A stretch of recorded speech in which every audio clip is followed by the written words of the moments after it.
Hello, everybody. Good evening. Thank you for asking a question about the status of GDS, Growth and Development Services. I'll put it in context. As of right now, Growth and Development Services still being evicted as of March 30th. As Nolani spoke about our program, I'm very proud of the youth that are the youth advocates, and we all have our strengths. I'm a clinical psychologist. My strength is creating intergenerational programs, working with youth, creating camp. Before I ran this camp, I created a program for children and families with HIV and AIDS, and I believe in combining therapeutic, educational, recreational, and arts programs. That's what I do. I'm a clinical psychologist. Last month when I spoke, I went back to the office and I was talking to the youth advocates who are right now earning a certificate in youth advocacy. We're learning how to be youth advocates. And they told me that I did a great job speaking. They told me that they thanked me for speaking up for them and speaking up for the truth. I told them that, quite honestly, I'm not really, I never really planned on being an activist. That was something that happened. This is not my strength. Last month when I spoke, I let them know it's important to take responsibility.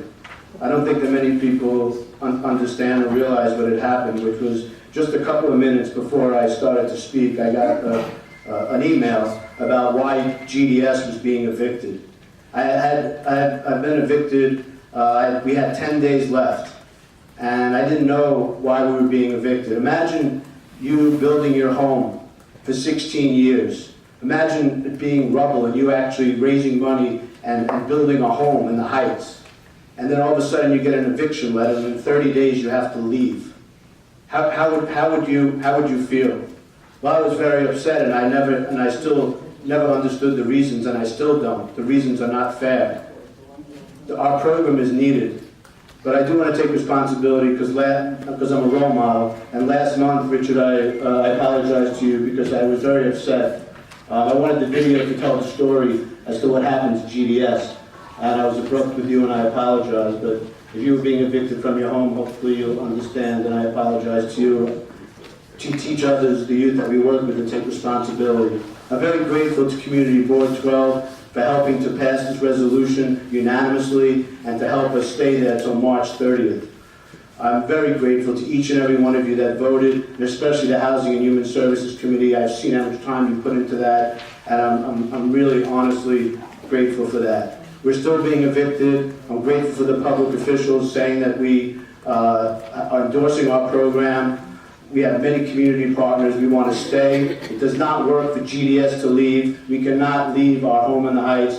Our services are needed, and we're asking for all the community partners in the community to stand behind us, encourage the public officials not just to relocate us, but to help us make sure that we stay offering programs that are most needed in our community.